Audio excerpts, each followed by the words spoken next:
গাইবান্ধা জেলা গোবিন্দগঞ্জ থানা রাজার ইউনিয়ন বর্তমান চেয়ারম্যান।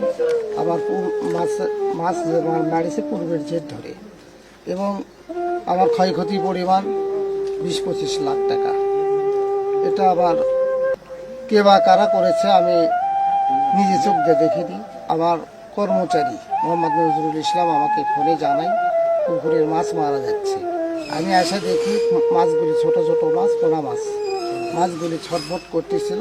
আমি তখন এই এলাকার যারা মৎস্য মাছ যে চাষি না চিকিৎসক, এই চিকিৎসককে মাছগুলি দেখাই। চিকিৎসক এক পর্যায়ে আমাকে বলে এটা বিষ করা হয়েছে, এখানে কোনো অক্সিজেন শর্ট হয় নাই, বিষ করা হয়েছে। তো আমার ক্ষয়ক্ষতি তো আমি বললাম, এই বলে আমি আর কি বলবো, আমি তো আমার মাথা ঠিক নেই।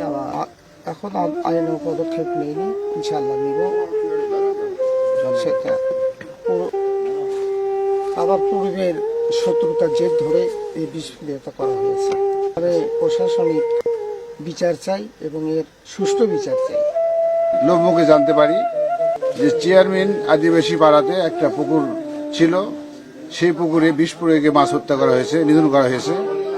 তারপর আমার সঙ্গীও যারা পানিতে গিয়েছিলাম এরকম 10-12 জনকে নিয়ে আমি সেই ঘটনাস্থলে যাই।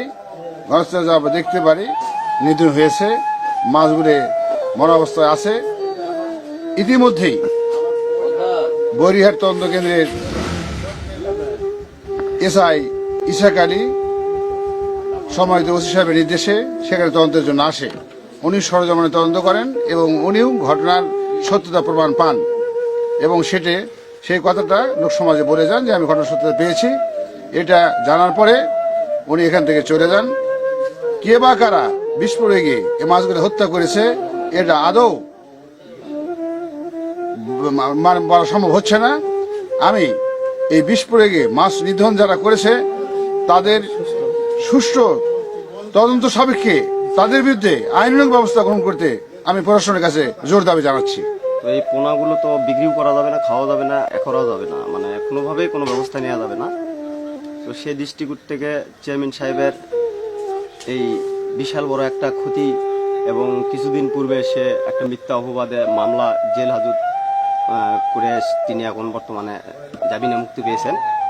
এবং এই ক্ষতির দৃষ্টিকোণ থেকে আমি শাখা ইউনিয়ন ছাত্র দলের পক্ষ থেকে তীব্র নিন্দা ও প্রতিবাদ জানাই।